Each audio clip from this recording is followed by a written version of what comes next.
if you watched yesterday, that was a pretty, interesting lecture on, the lead up to the signing of the Declaration.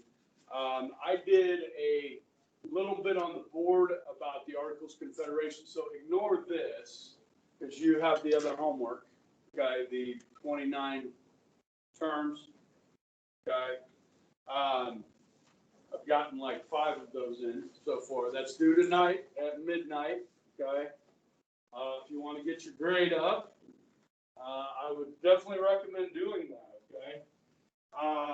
And then we got into, so the Articles of Confederation was our first constitution and it failed, okay.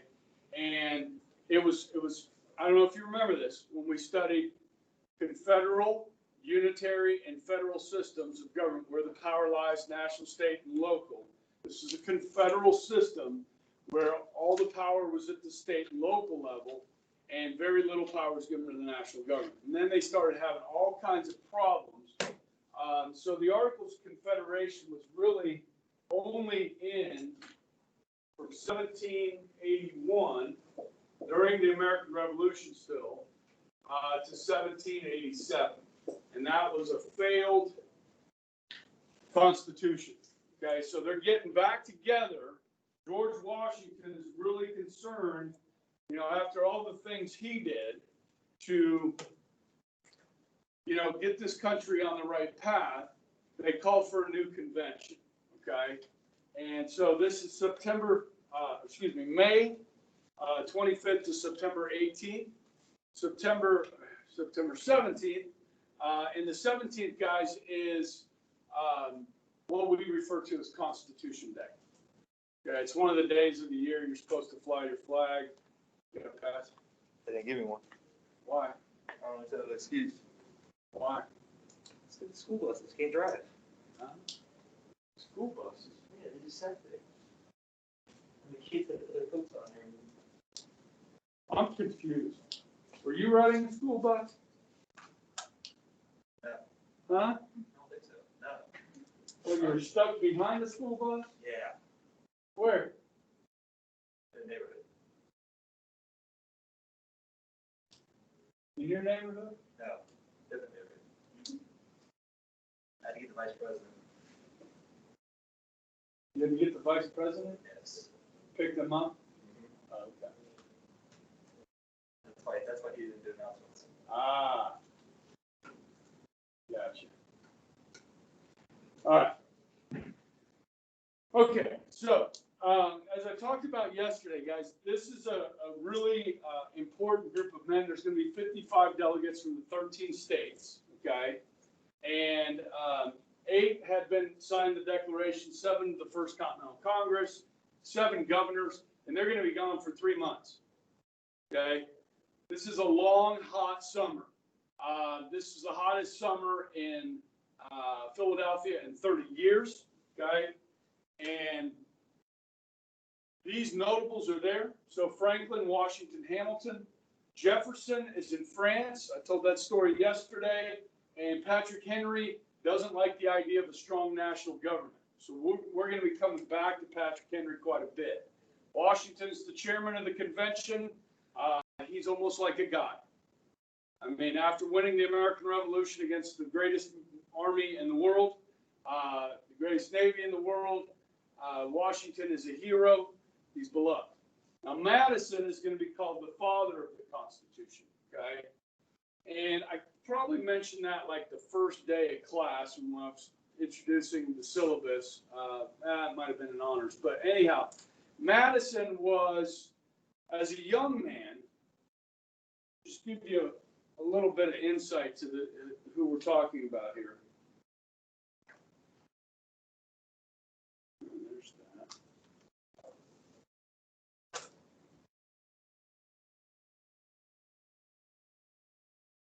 James Madison.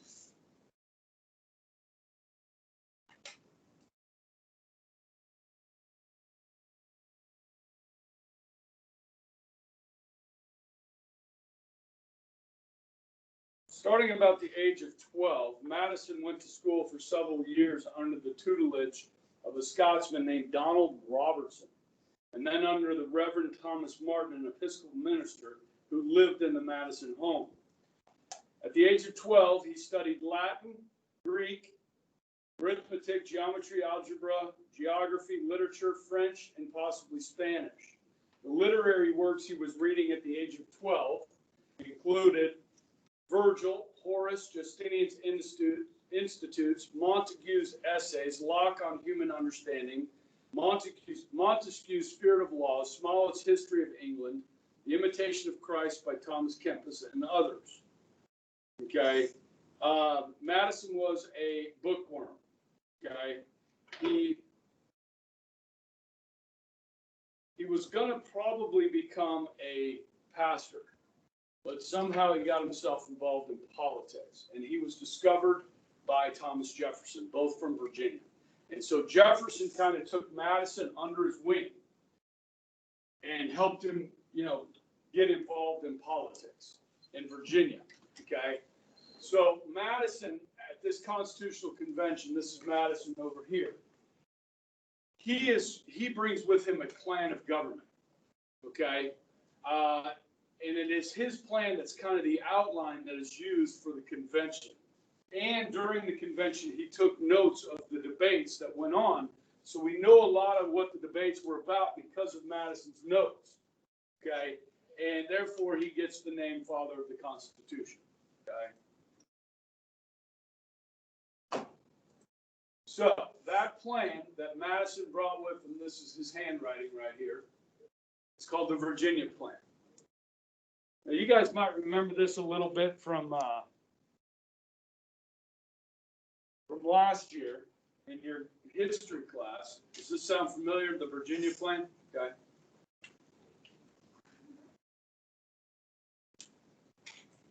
So let's break this down, all right? Because you guys have a little bit better idea of what type of government we have today, okay?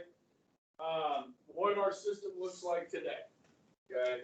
So Madison called for a strong national government, like a strong central government, which obviously would replace a weak one with the Articles of Confederation, a two-chamber bicameral legislature with a strong executive and a judiciary. So he's calling for a three-branch government.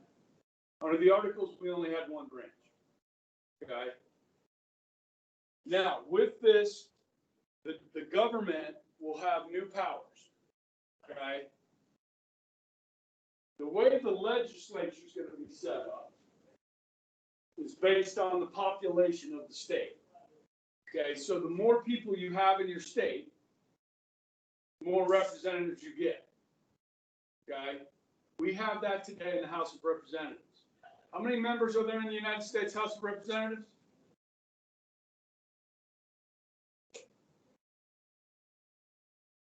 Fail.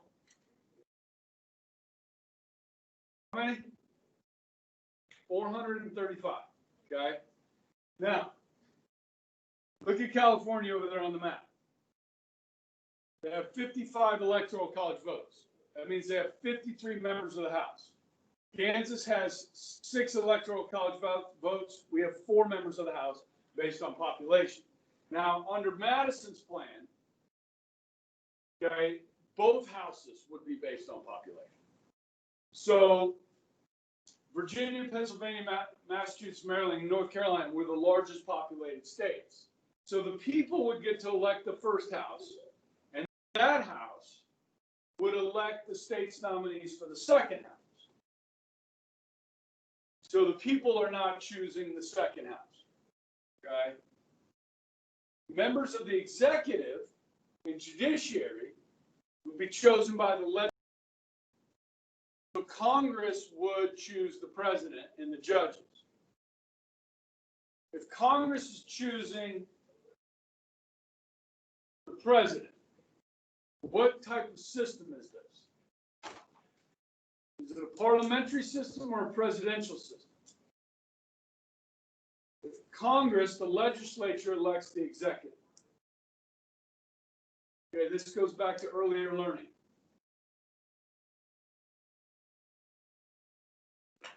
Be a parliamentary system. Do we have a parliamentary system today? No. Okay, so this is not exactly what we get with the new Constitution. Okay, this is not, they're not going to use this.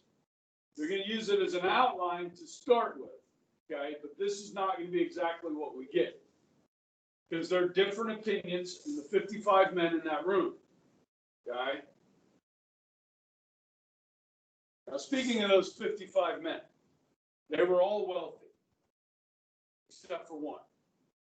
Okay, there was a farmer named William Few. The average age of the men at this convention was 43 years old.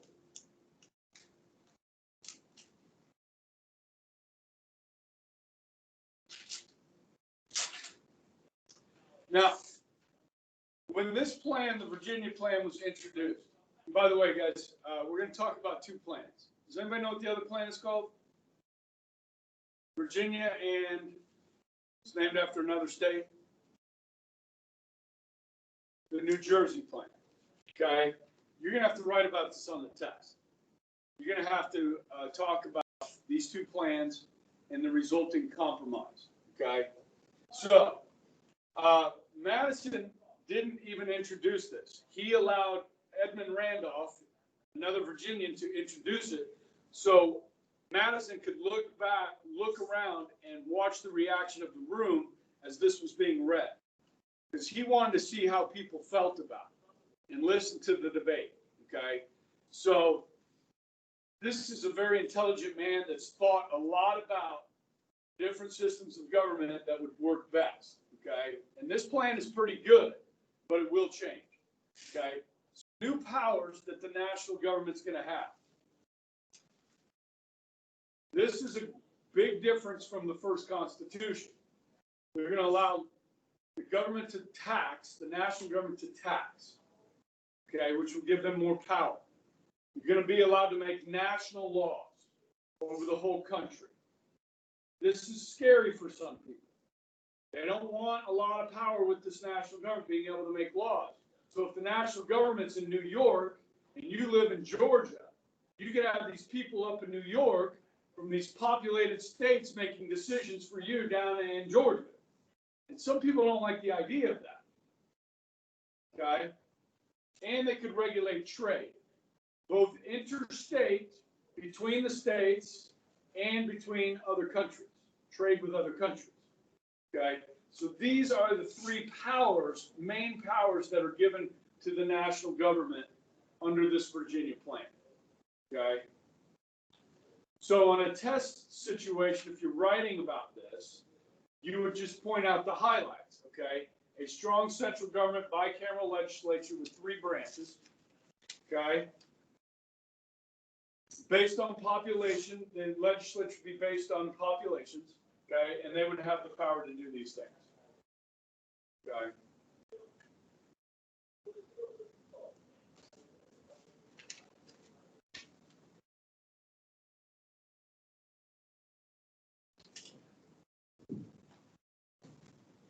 I know I can tell just by your faces how interested this is to you guys. So if anybody wants to borrow this over the weekend, this is the full text of the Virginia plan that I have in Madison's writings here. Okay, picked this baby up from the history book club a few years ago. Okay. Okay. Good. All right. So the other plan is the New Jersey plan. Okay. Now, New Jersey is a small state. It doesn't have a very big population. Okay. So they're fearful that the states are going to lose too much power, especially the small states. Okay. That they're going to be dominated by the big states. They call for a 3-branch government as well. Executive and judicial. Okay. Now, with this, they have the power to tax, power to regulate trade. There's one thing missing here from the Virginia plan. And that's the power to what? Make national laws.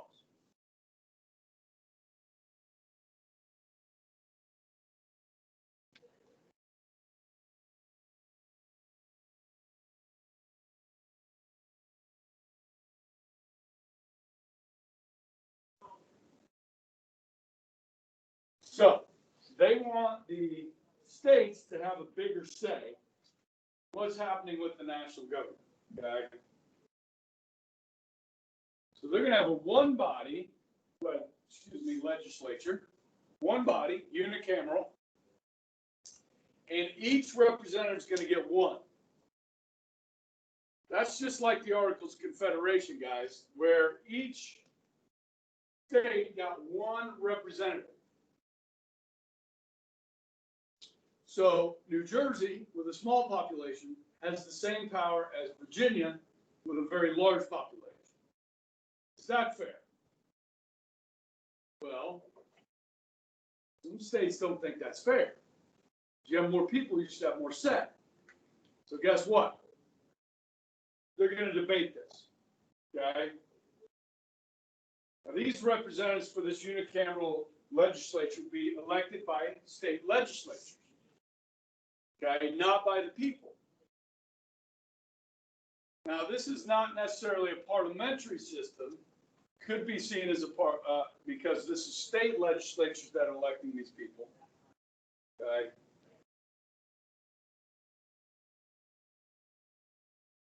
So they're going to debate this. Okay? The convention started in May. Okay? And on June 19, they're going to vote. Just like before, you need 9 of 13 states to make a decision. And they only have 7. 7 vote for the Virginia plan, 3 vote for the New Jersey plan, and 3 are divided or split on the fence. Get off the fence, right? So they're going to debate this. The debate on this will last another month. Okay, they're not going to speed through this. This is a plan of government. So they're going to try and get it right. And get something everybody can agree on. Okay? So this compromise that they come between the Virginia and the New Jersey plan, this compromise has a name.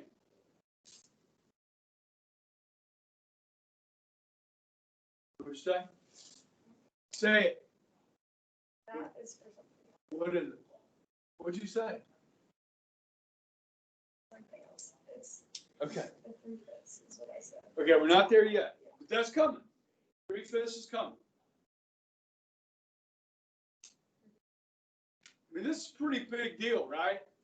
Coming up with how our branches of government are going to be set up, how they're going to be elected. I mean, this is pretty important.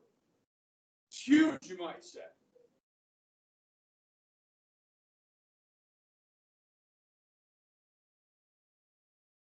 I mean, it's kind of great. The Great Compromise. Okay, you remember hearing about this? Okay, you're going to be writing on this. Okay, so you got the Virginia plan, you got the New Jersey plan, and the resulting compromise. I'll let you guys. Are you done writing? You good? Good? Good? All right, here it is. The Great Compromise. Now, Connecticut actually comes up with this plan. Okay.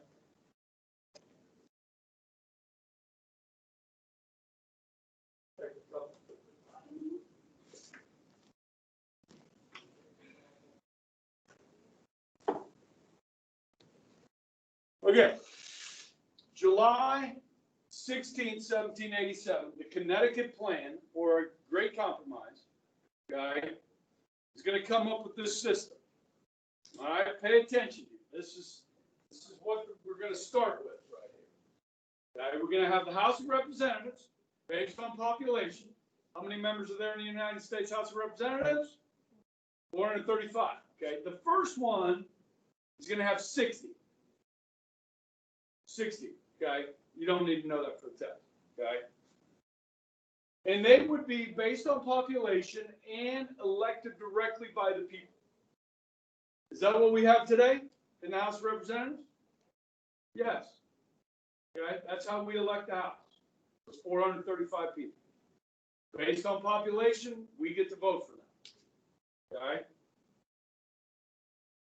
The Senate, each state is going to get 2 senators.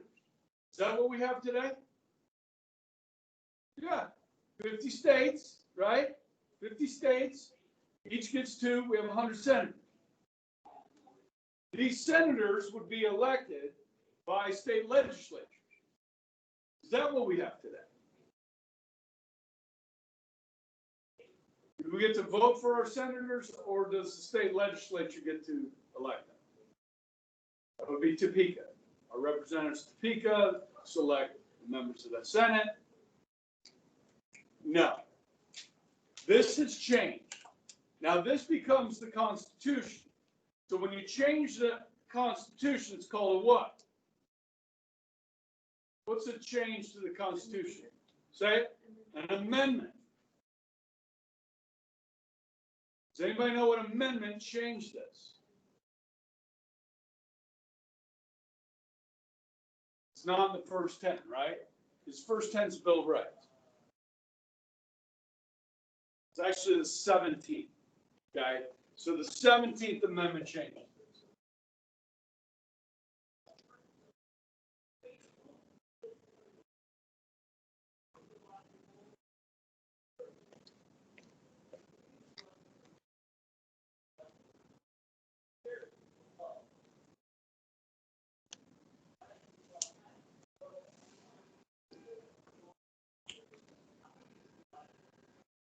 Okay. We're going to talk about that. 17th Amendment. Because I am in favor of repealing the 17th Amendment. Okay? 16th Amendment. I think we need to do away with it. We need to repeal it. Okay? 16th Amendment. Anybody know what that is? Okay. When do most people start like working? Get a job at the age of what? 16, right? So when you're 16, you start paying what when you're working? Start paying taxes. Okay? The 16th Amendment is the income tax. Now, guys, under this Constitution, the new government is going to be able to tax. Okay? The national government's going to be able to tax. So why do they need the 16th Amendment if they can already tax? Right? This is how they used to do it before the 16th Amendment. The national government would tax the states based on their population. So if California had more people, California would pay more taxes. If you had a small state with very few people, every state would have to pay the same rate for each person in their state. So the people in Topeka, okay, where we have the state legislature, they would tax us, and then the national government would tax Topeka. You follow me? Okay? So this changes things. So instead of a relationship between the national government and the state, now the national government has a tax relationship with the individual.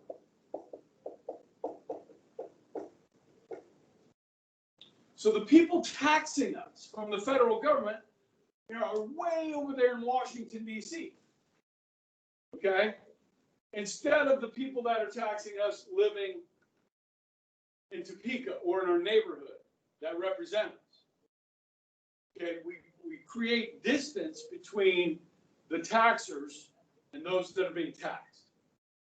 Okay? Which is not good.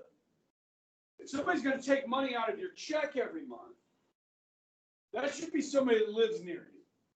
Okay, that should be somebody in your community that is deciding what your tax rate is. Not somebody that's freaking, 1,000 miles away in D.C. Okay? So this is why I think we need to repeal the 16th Amendment. Because these two go hand in hand.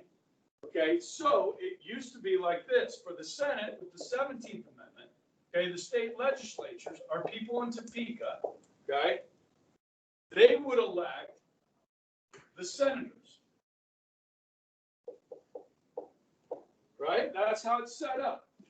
Okay? Senators are elected by the state legislatures. Again, the Senate's being elected by people that live in our neighborhood, not by the individual. The 17th Amendment changes this to the people elect the senators.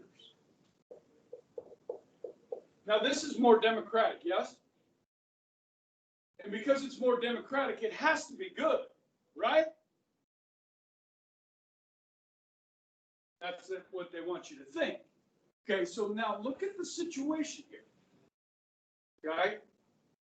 What these two amendments have done has stripped the power away from states, from the state of Kansas, okay, and put the power in the hands of the people and the ones in Washington. Okay, now, how many of you can name either one of our senators from Kansas?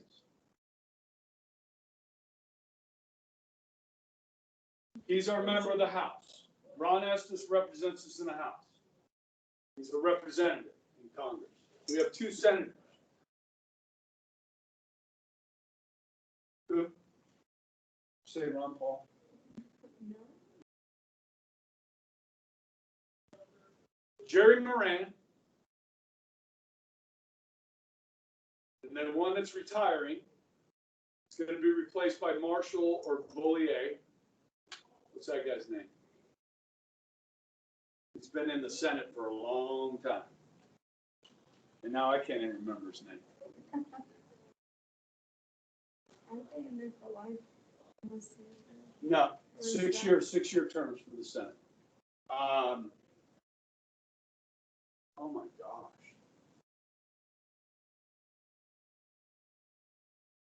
All right, it'll come to me in a minute. So this is a perfect example, okay? What we have here is the relationship, okay? So the states were taxed, okay? The states elected the senators, okay? So if the national government's going to tax the state, the senators are elected by the state. So who's raising taxes? The senators are. So do you think the people in the state legislature know who the senators are? Yeah, they do. Pat Roberts is the other guy, okay? Pat Roberts and Jerry Moran. If they were to elect them, they could say after 6 years when they're going back, they say, look, when you go to Washington, you need to cut taxes or you need to control spending. So the states have power over their senators because they're the ones that elect them to go to the national government. The states have a say in who represents the state. We have a say over the House of Representatives. The states had a say over the senators so that those senators would protect the states from the national government and hold them accountable. But most Kansans don't even know who our senators are. So how are we holding these people accountable? So what we've done is just created a situation of distance between the states and the national government. Okay, I don't know if you understand what I just said, okay? But there's this group that I'm a part of. My wife calls it a cult, okay? It's called the Convention of the States, all right? This group is trying to put together a constitutional convention, just like the one we're talking about here, for the purposes of proposing new amendments and repealing others. The first amendment they want to propose, which would be the 28th Amendment, would be term limits on members of Congress. Congress is not going to propose term limits on themselves. So the Constitution provides two ways to change it. One is through a national convention like this, and the other is by Congress proposing amendments. Okay? We have 14 states that have agreed to do this. Kansas is still not on board. Okay? But 14 states have agreed to send delegates like this. They sent 55 delegates to Philadelphia to do this convention. To send delegates to a convention to propose these amendments. One of the things this group wants to do is repeal the 17th Amendment and possibly the 16th Amendment. Okay? To return power back to the states having a say over the national government. All right? It's kind of an interesting thing. I went to Topeka with this group 2 years ago, and they were going to vote on it. It was in a committee hearing, and they asked that some people come up and just show support for the bill. And so I went up there with a bunch of other Colt members wearing this button, supporting Kansas joining the Convention of the States.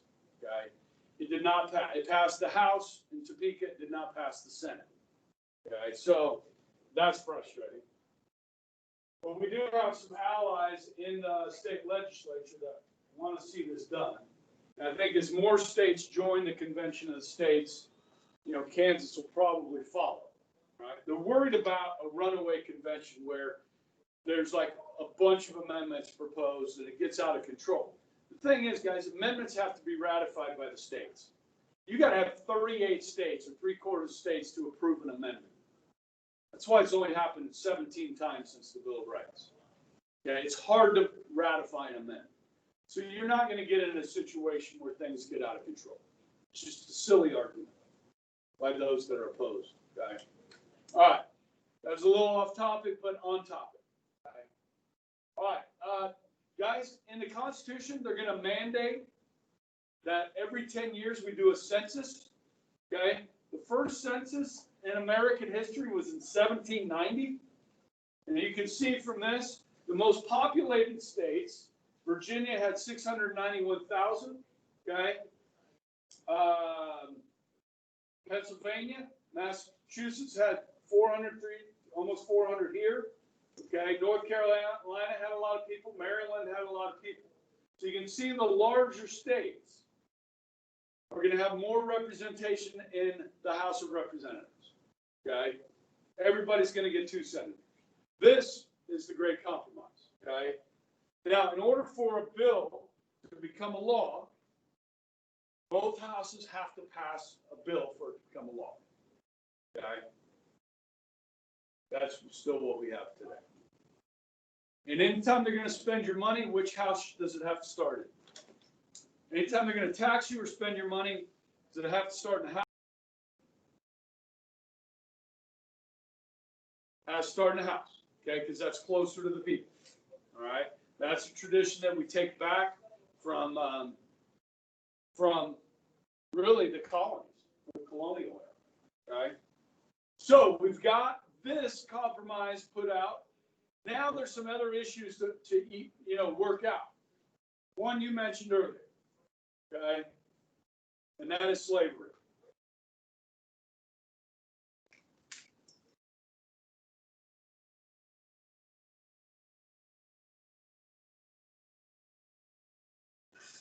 We got to figure out how we're going to elect the president, what we're going to call the president.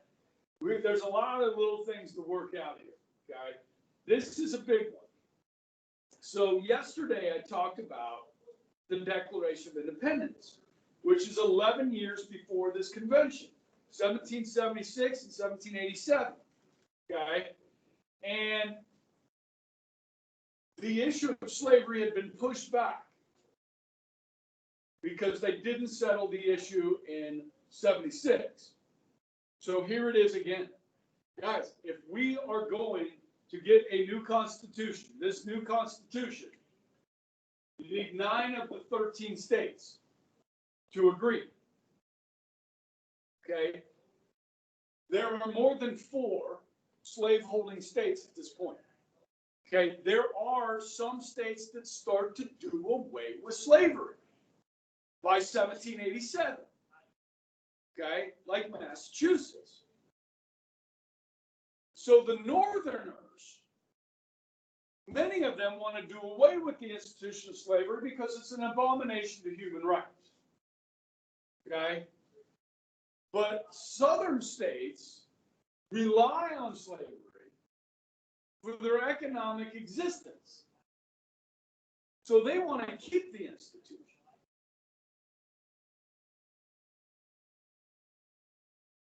Now, remember I just showed you the census? So if you're counting people in a state, do you count the slaves as population? They're people, right? No. Property. This is a tough one. Yeah, this is where that comes from. But it's if you look at it kind of in a deep manner here, okay? The southern states want slaves to count, but they call them property. They don't give them human rights. The northern states oppose this. Now, you would think the northern states would want them to count as human beings, right? Because they want to do away with slavery, they want to give them human rights. But if they count them as population, that gives more population to the southern states, which gives them more power in Congress. Gives them more seats in Congress, yes? So the North's like, no. You're not going to use this institution of slavery to boost your numbers in Congress. Okay?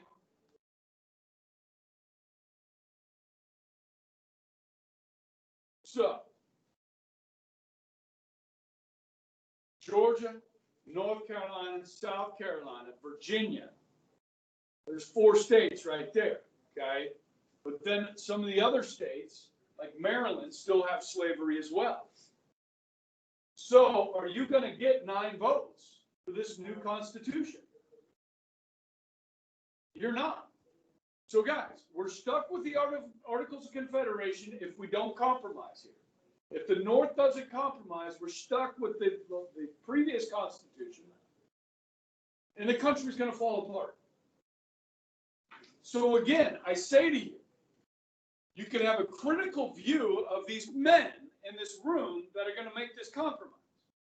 And that's completely fine to have a critical view of them not solving the situation here.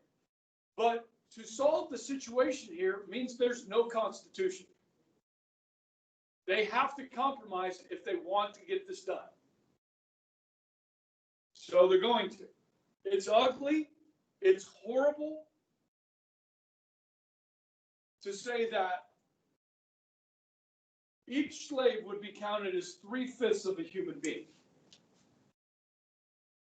To really divest 2/5 of a man's humanity is sad, and to me it's disgusting. These are human beings. They should be counted as such, and they should be free, obviously. Okay?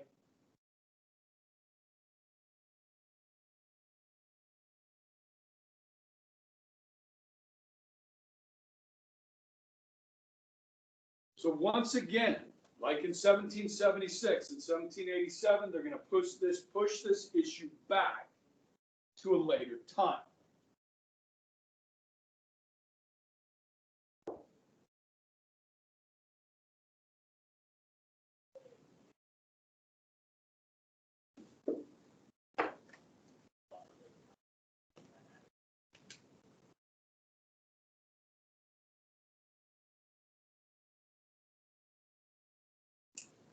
Now, one thing they did do, which is good, okay, on slave trade, they agreed to ban the importation of slavery in 1808. So 20 years after the signing of the new Constitution, the adoption of the new Constitution, there would be no importation of new slaves. Okay? Now, what that's going to do is make the value of the slaves that are here more valuable, because you're not allowed to import any new slaves. Okay? And then here's another thing they do on trade. Congress cannot place tariffs on exported goods. Tariff is a tax on imports. They can't tax exports. Well, I tell you what, if this wasn't in the Constitution, I guarantee it, Congress would have a tax on exports. They tax everything. Everything is taxed. Okay? Except for exports. So it's a good thing they put it in the Constitution. Okay? So I want you to think about this. Look at this date, 1808, okay? The Civil War is 1861 to 1865, okay? So we did not bring children as slaves over here, okay? So usually it'd be at least like 15, 16 years old, okay? So if you were, say, 20 years old in 1808, by the time of the Civil War ending and the freeing of slaves in 1866, how old would you be? So you had about 50 years, 47 years, okay, to this. And the slave would be 67 years old, okay? So guys, by the time of the end of the Civil War, most of the slaves that had been imported had died of natural causes. I mean, life expectancy during this time is around 46 years old, okay? And if you're a slave, because of how you're treated, how you are forced to work and so forth, the conditions you live in, life expectancy would be much lower than this, okay?